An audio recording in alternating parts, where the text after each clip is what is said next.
Assalamu alaikum wa rahmatullahi wa barakatuh. Bismillah, alhamdulillah, wa salatu wa salamu ala rasulillah. All praise belong to Allah subhanahu wa ta'ala, the Lord of the worlds and heaven and everything in between, who provided us the opportunity to pray Masjid Al-Mumin. May Allah subhanahu wa ta'ala accept our salah, forgive our sins, and make us true believers, and strengthen our faith all the time. My dear brothers and sisters, today is the end day of Gregorian calendar 2020. However, don't forget that this is not our religious calendar. While our life is dictated, our paycheck, our school enrollment, our rent payment, lot of our affairs, day-to-day affairs are related with this Gregorian calendar. Our religious calendar is the Islamic calendar, which is based in moon, and this calendar is based in sun-based.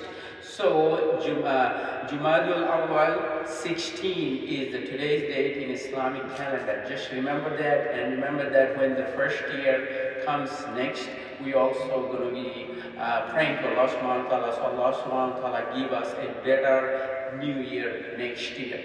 So today, alhamdulillah, we are going to cover the stories of Prophet, especially we are covering Musa alayhi salam, and this is related similar that Musa alayhi salam, when he was there was a female who Allah subhanahu wa ta'ala accepted.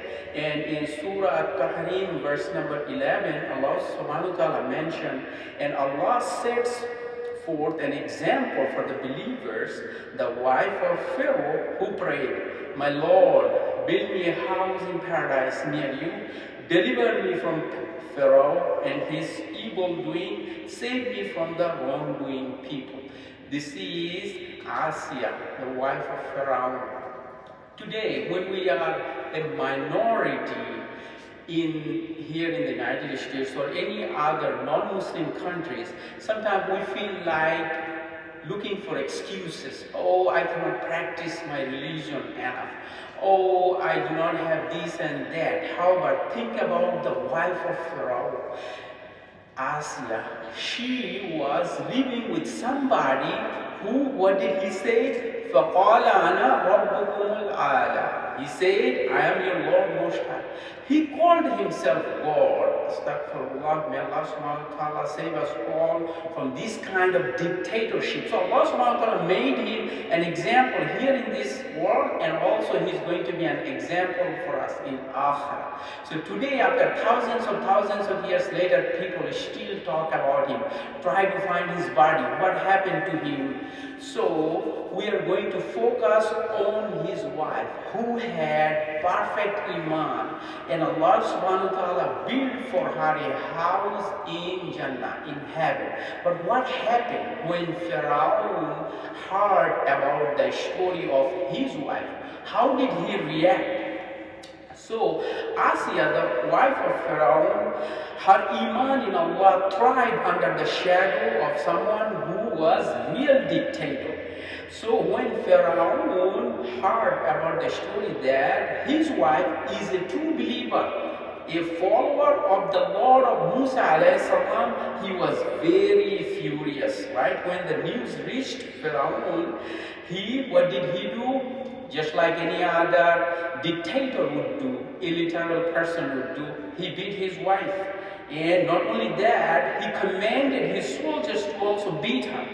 They took her out in the scalding noon heat and tied her hands and feet and beat her continuously. Who did she turn to in that kind of situation? Of course, she turned to Allah subhanahu wa ta'ala. Think about it. She was under a condition. There are no hopes at that time. But she knows in her heart, she is believing Allah subhanahu wa ta'ala, and Allah subhanahu wa ta'ala will help her.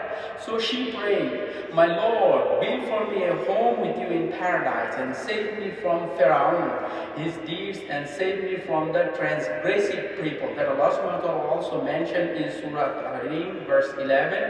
Then it was narrated that she said in her experience that the sky opened for her and she saw her home in paradise.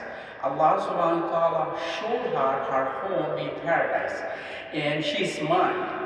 And look, the pharaoh soldiers beating her, torturing her, and they see this lady, she's smiling.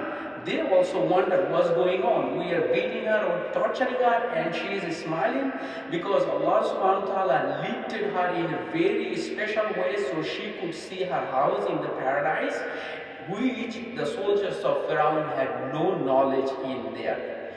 So Allah subhanahu wa ta'ala took her soul before Pharaoh could even abuse her. When Pharaoh heard that she wasn't giving up, she said, bring a huge boulder and throw that boulder on top of her, which means crushing her into severe punishment. But Allah subhanahu wa ta'ala took her soul prior to that. So today, my dear brothers and sisters, this new year is nothing.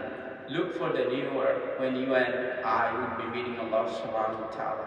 May Allah subhanahu wa ta'ala give us all the strength so under no circumstance we give up hope in Allah subhanahu wa ta'ala. Jazakallahu khairan. May Allah subhanahu wa ta'ala save us. Assalamu alaikum wa rahmatullahi wa barakatuh.